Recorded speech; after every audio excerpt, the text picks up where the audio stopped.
Hello, everybody.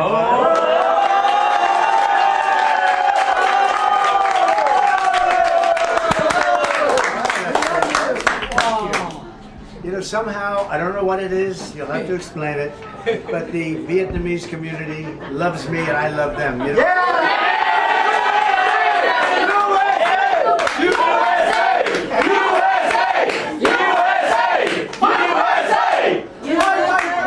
It's been very special.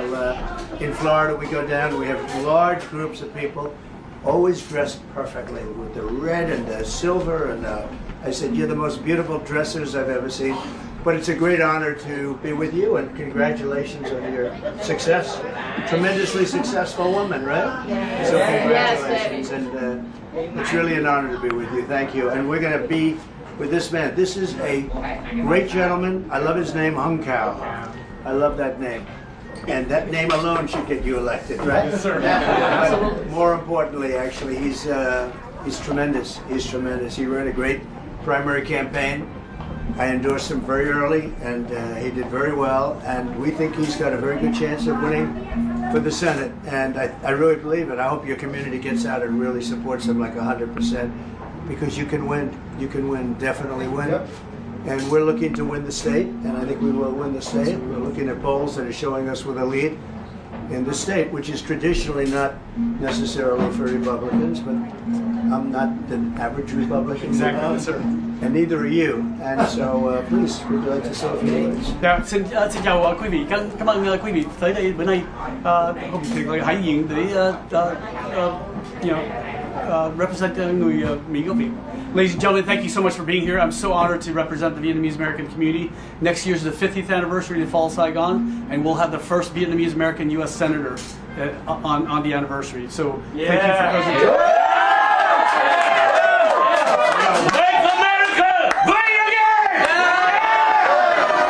And you know what you just said is actually very important, the first. And you should be the first. And it's time that you had somebody. So I hope your community gets out there 100%. You have a big community here. And thank you very much. Real honor. Now I'm going to buy something. They're going to show me something. I'm going to buy something beautiful. I don't know what it is. Thank you all very much. Appreciate it. All right. Thank you.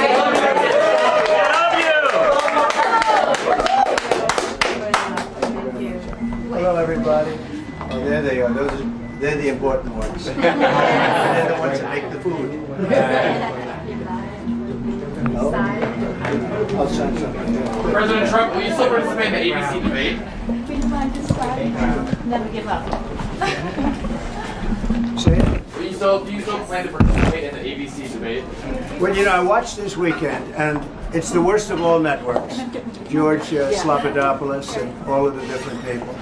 And the worst. And they had this Jonathan Karl, who's a lightweight, and he was asking questions of Tom Cotton, who was fantastic, by the way. Only a total pro could have gotten through that interview.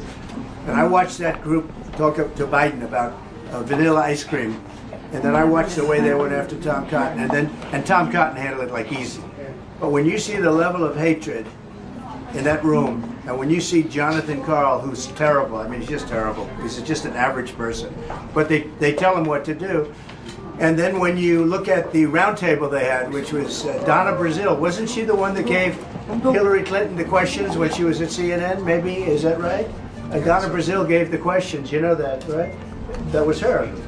I'm looking, I said, I haven't seen her in a long time, but she's the one that gave the questions to a debate to Hillary Clinton, Crooked Hillary.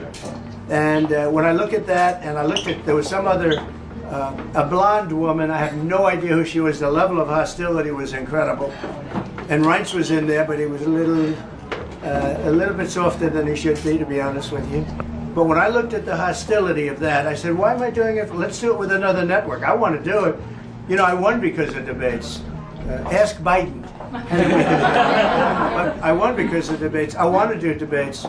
But she, the head of ABC, is her comrade's best friend. You know that, right? They like husbands and the whole thing. What kind of a deal is that? I want to have a fair debate.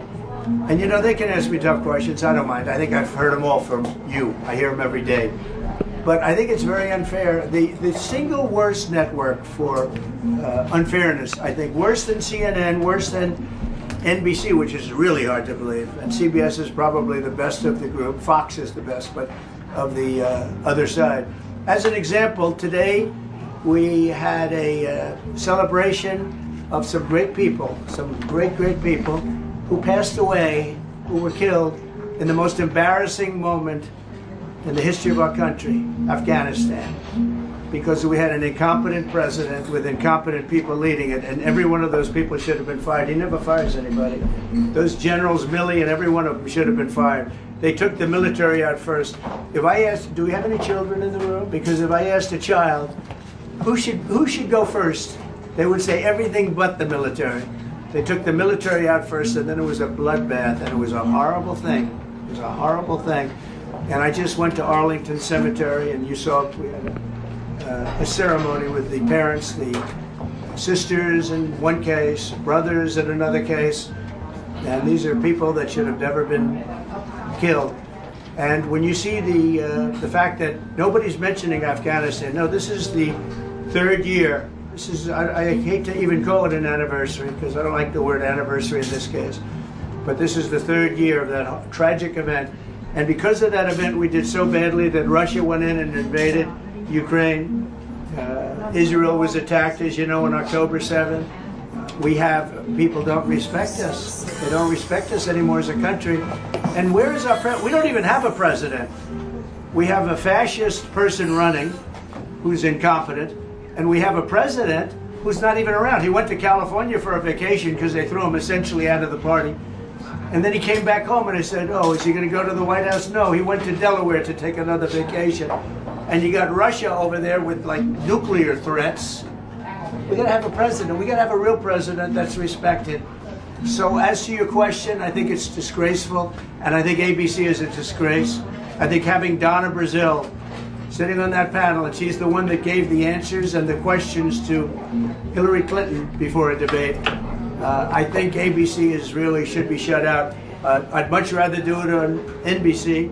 I'd much rather do it on CBS, frankly. I think CBS is very unfair, but the best of the group.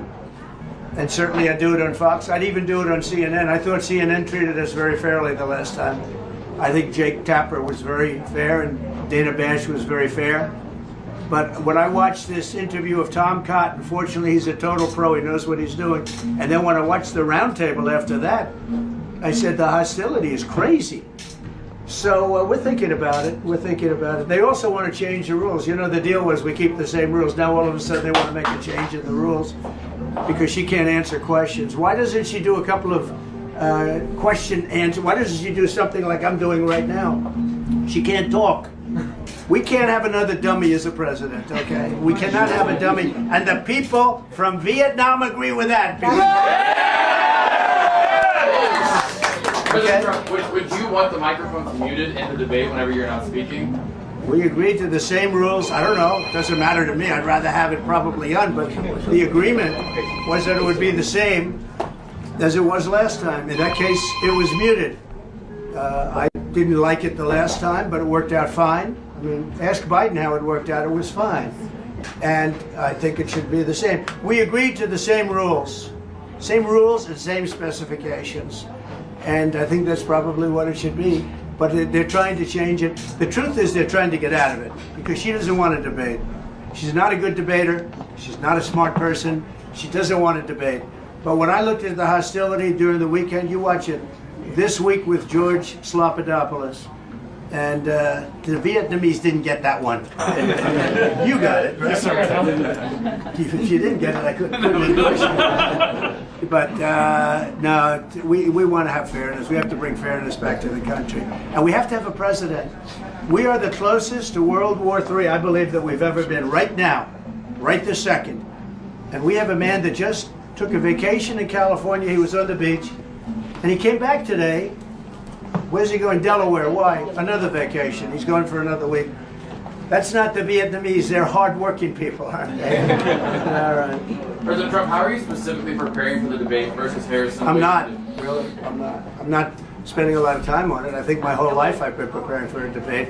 You know, you can go in and you can have all sorts of sessions. I watched Mitt Romney go in and he worked so hard. 4 weeks he locked himself into a log cabin, and then he developed lockjaw. He couldn't speak.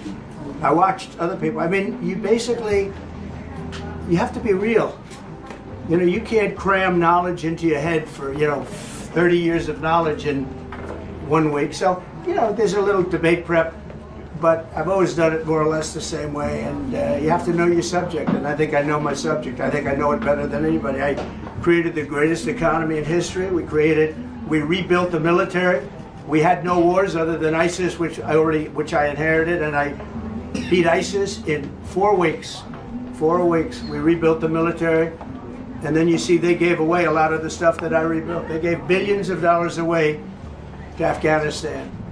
And in addition to the dead soldiers that we were just celebrating, I mean, great people, we were just celebrating them. And the press won't mention Afghanistan. Do you ever hear them mention it? They don't even talk about it. Afghanistan was tragic for many reasons. Obviously the dead, obviously the wounded, obviously giving away billions of dollars worth of equipment.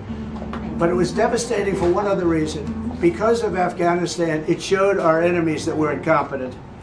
That we have an incompetent president, an incompetent vice president, and look, Putin would have never, if I were president, he would have never gone into Ukraine.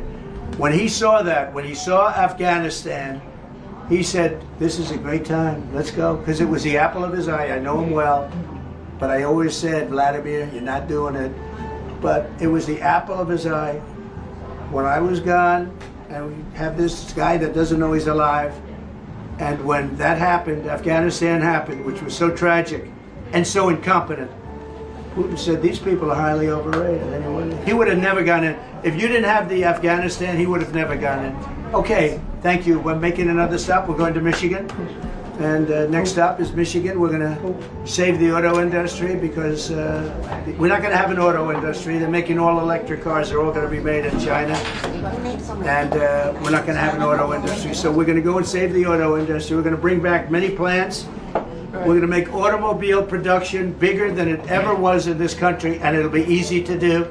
And we're not going to let China build massive auto factories in Mexico, where they're building them right now. They're building massive factories in Mexico, and they think they're going to make cars in Mexico, sell them into us, and we're going to lose all our jobs.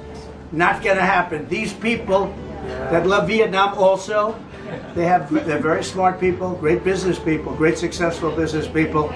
When they hear that, you understand just instinctively that I'm right. Thank you all very much. I appreciate it.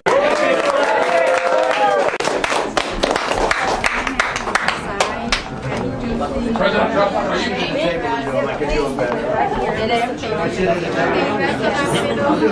This way I can shine back.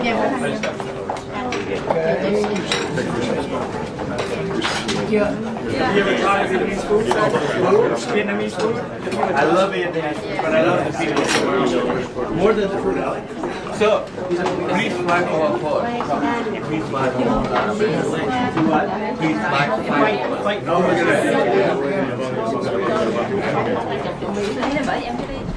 What was going through your mind when that bullet took your ear? That's tough. I said that sucker was moving. Okay, let me do it. No, wait, I'll send it. How's the food here? Good? Yeah. Oh, that's it. You know, they go to